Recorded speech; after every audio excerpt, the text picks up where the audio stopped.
Bonjour les amis, c'est Cyril de Lille. Aujourd'hui, j'ai choisi d'enregistrer une vidéo un peu spéciale, un peu plus simple que d'habitude.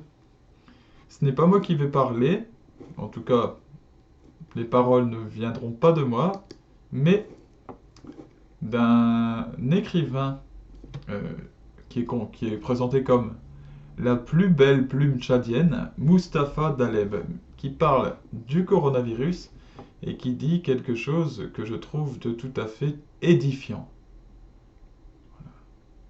Il dit la chose suivante. L'humanité ébranlée et la société effondrée par un petit machin.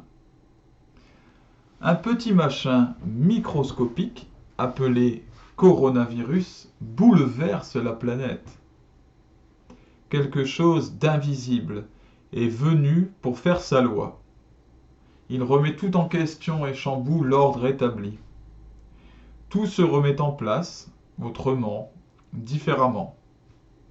Ce que les grandes puissances occidentales n'ont pu obtenir en Syrie, en Libye, au Yémen, ce petit machin l'a obtenu.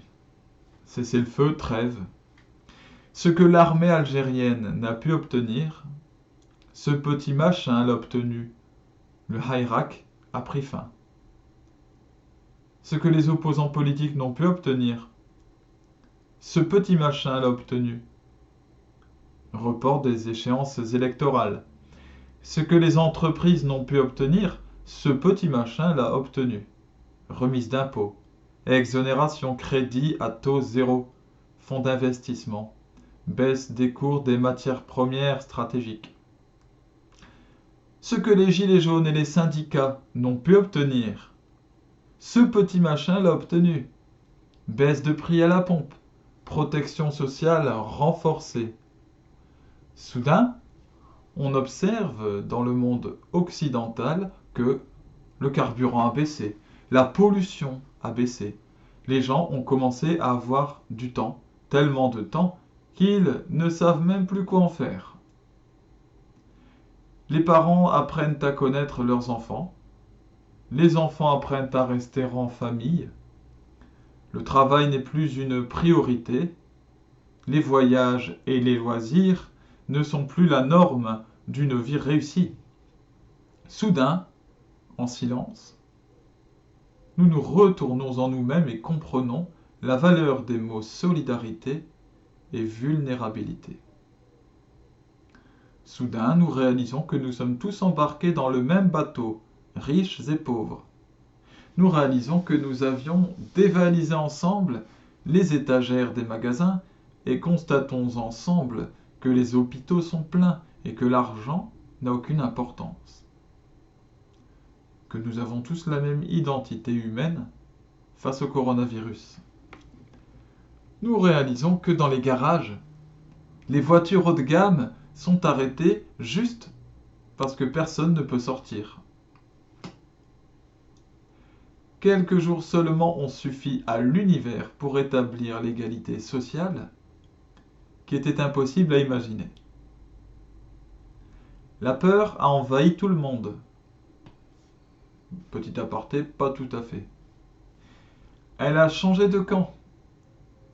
Elle a quitté les pauvres pour aller habiter les riches et les puissants. Elle leur a rappelé leur humanité et leur a révélé leur humanisme.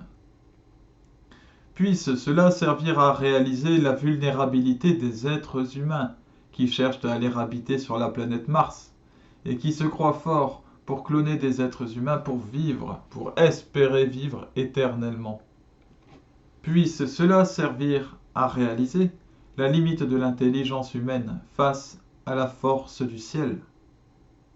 Il a suffi de quelques jours pour que la certitude devienne incertitude, que la force devienne faiblesse, que le pouvoir devienne solidarité et concertation. Il a suffi de quelques jours pour que l'Afrique devienne un continent sûr, que le songe devienne mensonge. Il a suffi de quelques jours pour que l'humanité prenne conscience qu'elle n'est que souffle et poussière. Qui sommes-nous? Que valons-nous?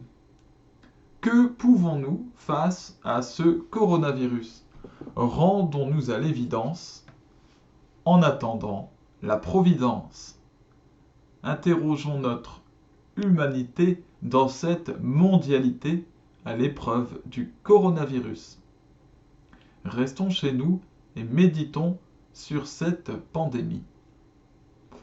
Aimons-nous vivants. Voilà. Que vous soyez protégés, bénis par le Dieu Tout-Puissant, que vous ayez la lumière qui vous permettra de vous tourner vers lui, qui que vous soyez, que vous soyez bénis par Jésus-Christ et que vous le receviez, vous l'acceptiez comme votre Sauveur, Fils de l'Éternel. C'est tout ce que je souhaite. Et que ce temps de confinement puisse permettre à chacun, comme il est dit dans ce texte, de se recentrer sur l'essentiel, sur ce qui est important, comme l'a dit le pape François. À bientôt les amis, et que Dieu vous bénisse.